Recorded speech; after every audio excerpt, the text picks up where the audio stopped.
Go for main engine start. We have main engine start. 2, 1. Booster ignition and the final liftoff of Discovery. The shuttle has cleared the tower. The production of this film has been made possible by a generous funding from Badur Charitable Foundation. They have been en ride into orbit. Discovery now making one last reach for the stars, reducing the stress on the shuttle as it goes supersonic. Discovery Houston, you are go at throttle up. Discovery's engines are now throttling down as the orbiter passes through the area of maximum pressure. Commander Steve Lindsay acknowledging the call from Capcom Charlie Hoba as Discovery's 3 main engines throttle back up. T-minus 16 seconds. Sound suppression water system has been activated. Pad from protecting Discovery and the launch. We have a go for main engine start. T-minus 5, 4, 3, 2, 1. Booster ignition and liftoff of Discovery, hoisting harmony to the heavens and opening new gateways for international science. Discovery has cleared the tower. Liftoff, liftoff, indeed. To some people, this is truly the moment of illumination in the story of modern science.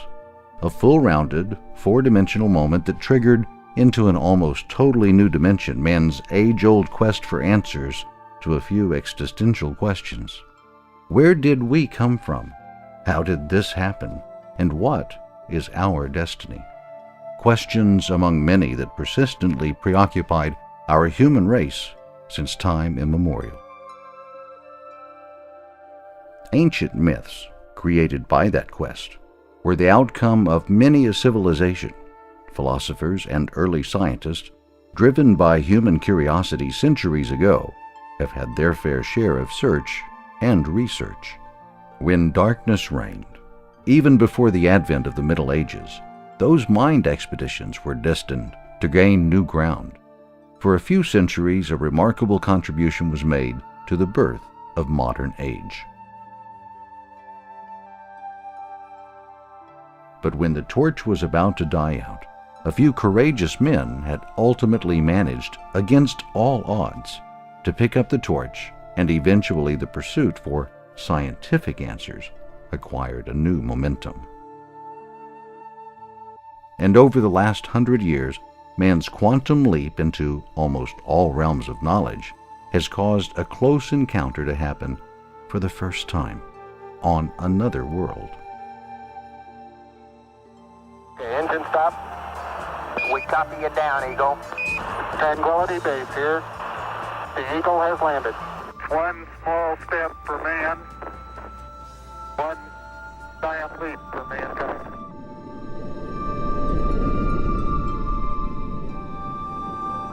Since that defining moment, mankind is still pushing the cosmic envelope into brave new dimensions of science, discovery, and imagination.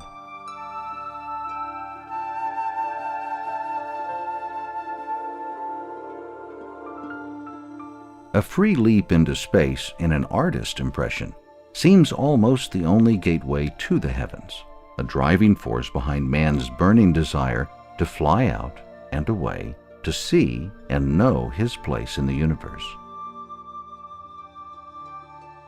He is there now, overtaken by awe and wonder, trying to ascend through what seemed for long forbidding frontiers around those cosmic gates, the gates of heaven.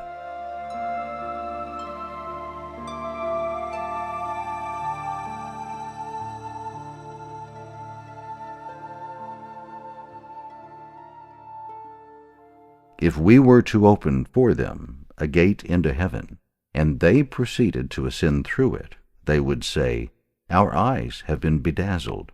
Rather, we are a bewitched people." 15:15.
day and night. Here's one phenomenon that might seem to many too ordinary to ponder. The recurrence of the daylight and the night darkness in loops had been happening since the creation of the solar system, scientists say about 4.5 billion years ago. But the truth is, we live by it.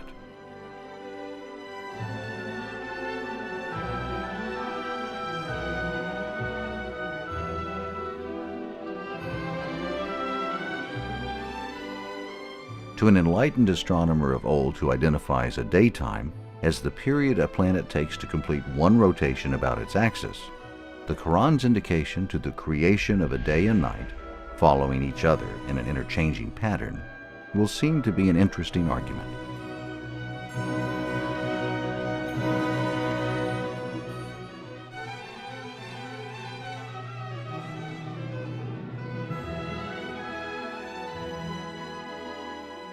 For in order to alternate both phenomena of day and the night, the fluctuating shift has to be the outcome of a motion of a round planet incessantly revolving. In the case of planet Earth, the act of revolving would only call for one description: the planet is spherical and rotating.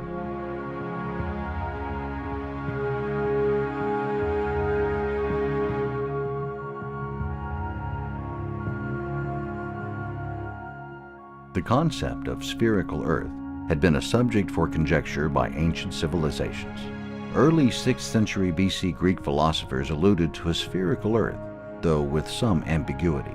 In the 3rd century BC, Hellenistic astronomy established the idea of the spherical shape of the Earth.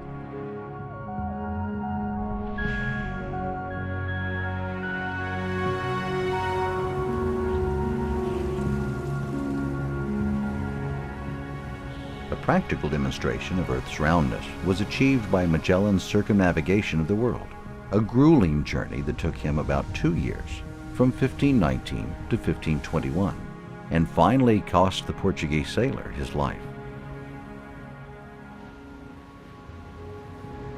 Mankind had to wait for more than 4 centuries after Magellan to attain the ultimate proof of the planet's sphericity. The first human in space, Soviet cosmonaut Yuri Gagarin, had succeeded in orbiting planet Earth in only 1 hour and 48 minutes in his Vostok 1 spacecraft on April 12, 1961. Now the planet is not only visually round, but also mathematically spherical. The ensuing NASA and International Space Agency's programs have been since then bringing in a wealth of new information about planet Earth.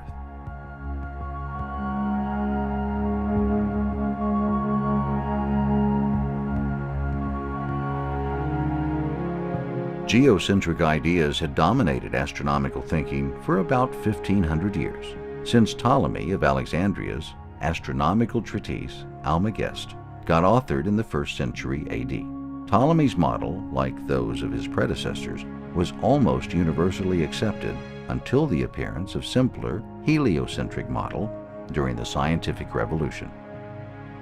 An historic development that was sparked by the publication of Nicholas Copernicus's On the Revolutions of the Heavenly Spheres in 1543.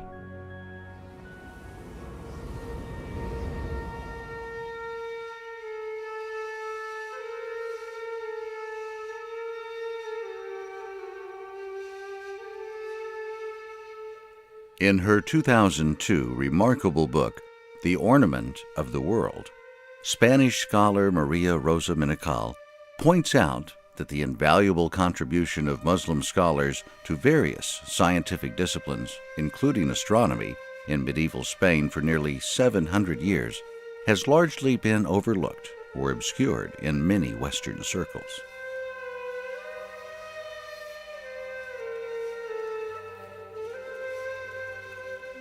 Arthur Byrne Bernard, in a book published in 2011, attributes their achievements to the genius of Islam that had been making the modern world for the last 500 years.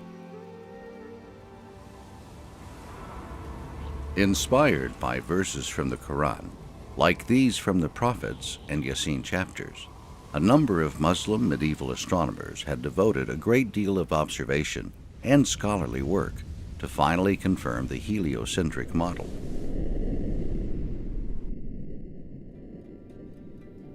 The published works of Al-Khazin, Abu Rayhan al-Biruni, Ibn al-Shatir, al-Quzwaini, al-Tusi, al-Zamakhshari, and Fakhr al-Din al-Razi, among others, were translated into Latin and read at the Andalusian libraries over 3 centuries, the 11th through the 13th.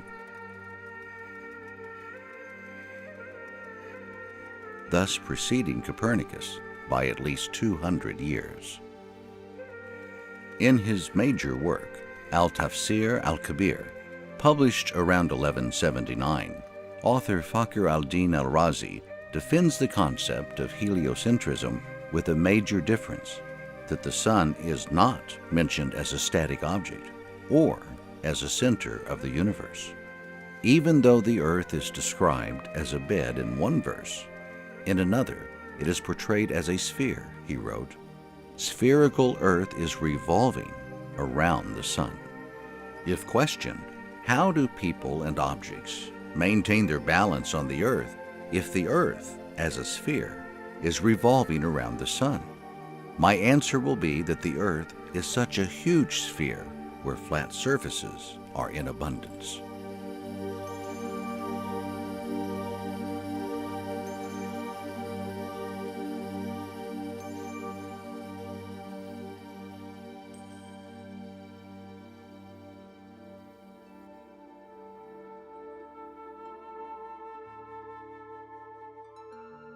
During the time of the Quranic revelation in the first half of the 6th century AD, man's accumulated knowledge concluded that only the sun moves while the earth stands still. Although the support was unanimous to geocentrism at that time, the concept does not appear anywhere in the Quran. It is He who created the night and the day, and the sun and the moon.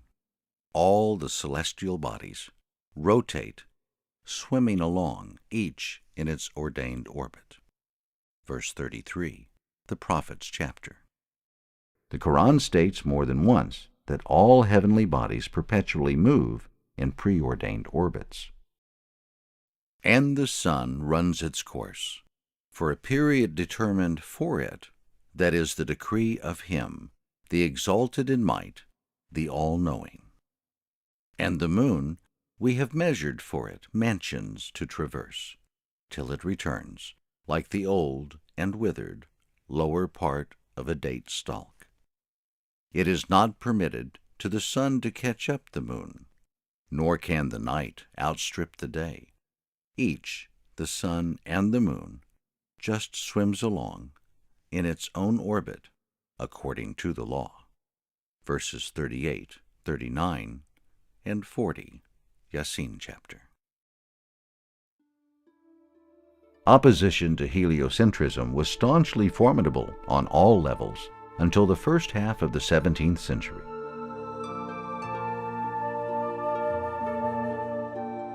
In his book, Pale Blue Dot, A Vision of the Human Future in Space, published in 1994, astronomer Carl Sagan quotes the Cardinal, and later on Saint, Roberto Bellarmino, the foremost Vatican theologian in the early 17th century, saying, "But to affirm that the sun is really fixed in the center of the heavens, and that the earth revolves very swiftly around the sun, is a dangerous thing, not only irritating the theologians and philosophers, but injuring our holy faith and making the sacred scripture false."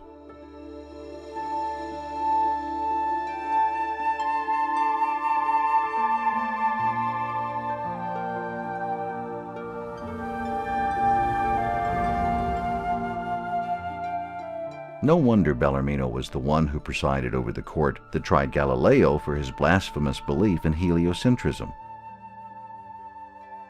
and eventually sentenced him to denounce his science or face burning alive at the stake.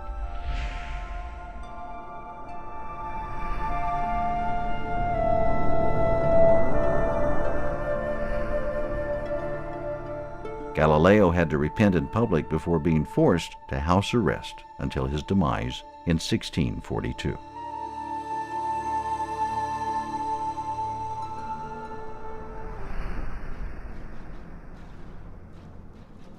As unscientific as it was, Bellarmino's argument would seem reasonable when compared to an astonishing thesis presented as a flat Earth map drawn by an Orlando Ferguson in 1893. In a Bellarmino-esque move, he throws in an attached text, a multitude of biblical texts denouncing the concepts of Earth's sphericity and mobility. Ferguson sums up his debate in the map's title and subtitles: Map of the Square and Stationary Earth. 400 passages in the Bible that condemns the globe theory, or the flying earth, and none sustain it. This map is the Bible map of the world. Ferguson wasn't alone. The entire European medieval legacy had embraced this misconception of flat Earth.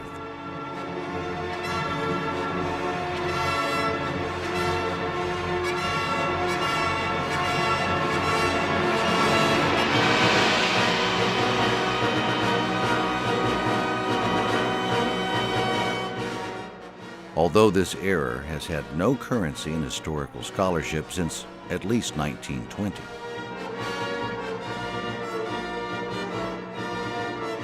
It surprisingly persisted in popular culture and in some school textbooks into the 1960s.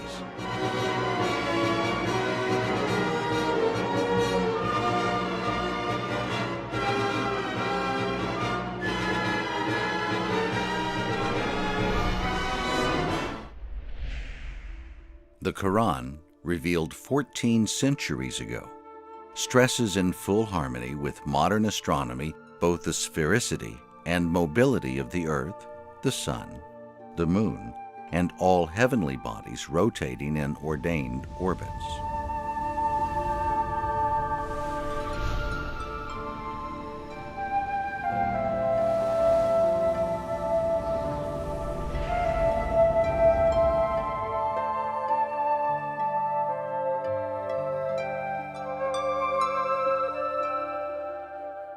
Pondering the sequence of night and day in the Qur'an reveals more than anyone would have thought at the time. We read in verse 5, chapter 39 of the Qur'an, He created the heavens and the earth with absolute truth. He coils the night upon the daylight, and He coils the daylight upon the night. For He subjugated the sun and the moon to a perpetual order, each one traveling its orbit for a stated term, preordained by Him. Most surely He alone is the overpowering one, the most forgiving. 539.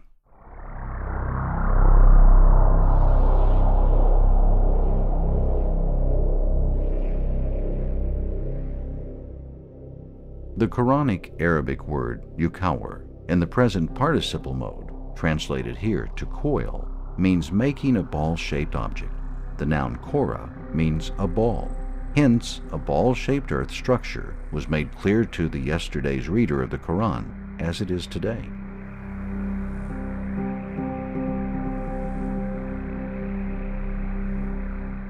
At the time of the revelation 1400 years ago, such a conclusive description of our planet wasn't available anywhere. It is interesting to know that to coil denotes the act of coiling a turban into a ball-shaped headgear common in male costumes in the Middle Eastern and a few other cultures.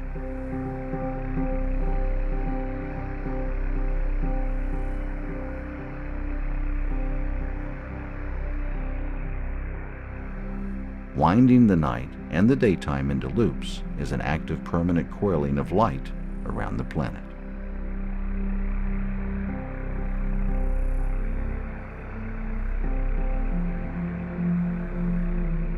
The Qur'an even tells us about a phenomenon that no Earth dweller could have ever conjectured until man lifted off and traveled the space in the 60s of the 20th century.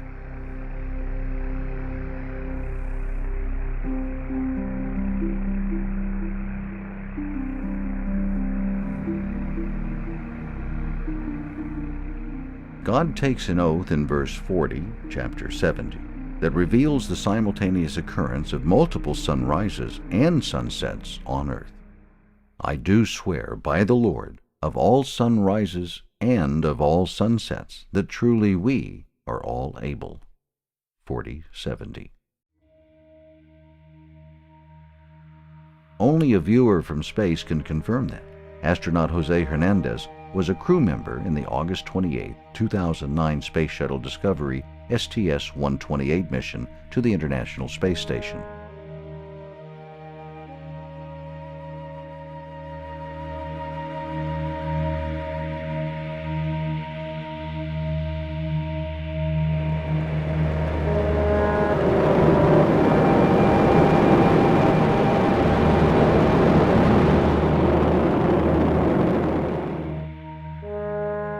Go around the Earth every 90 minutes, and so you see a lot of sunrises and sunsets.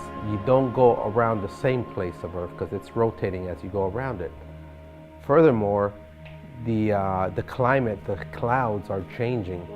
So each time you go around, it's like an artist's palette. It's like a new painting, a new artist's painting, and it's never the same.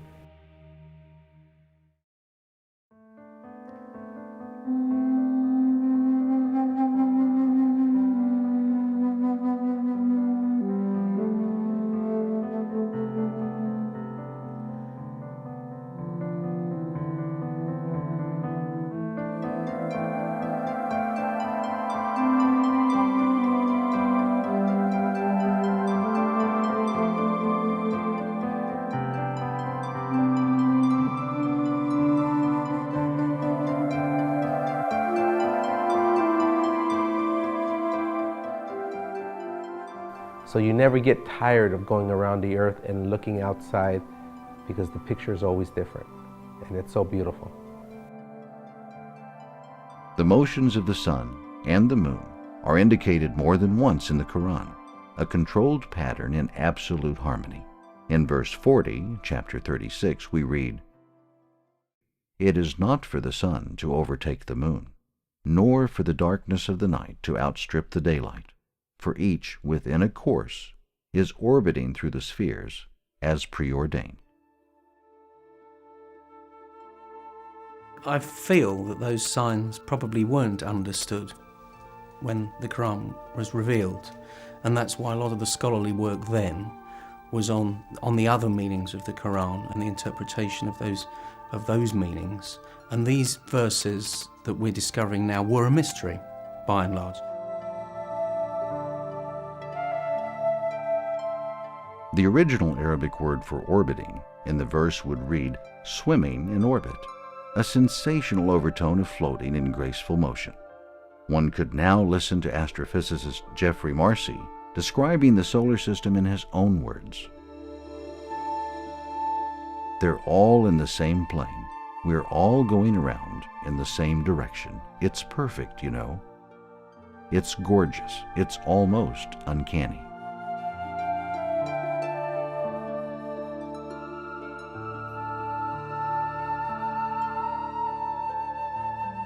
The word perfect in Marcy's words takes us once more to verse 6, chapter 50 of the Qur'an.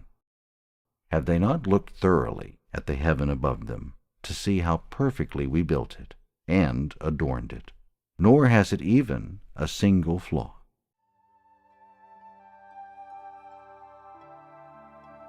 Heavens perfectly built and adorned is a spectacle that moves sentiments to a graceful awe and wonder.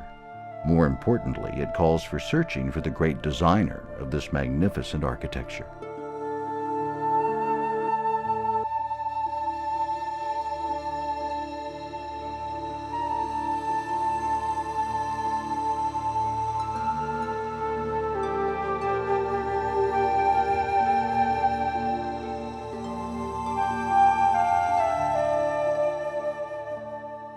And this doesn't happen only for poets, but not surprisingly, for scientists too.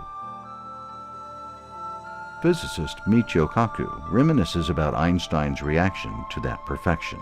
He believed in the God of order, harmony, beauty, simplicity, and elegance. That's the God that he believed in, because he thought the universe was so gorgeous. It didn't have to be that way. It could have been chaotic. It could have been ugly, messy.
Religion isn't something that you should follow blindly.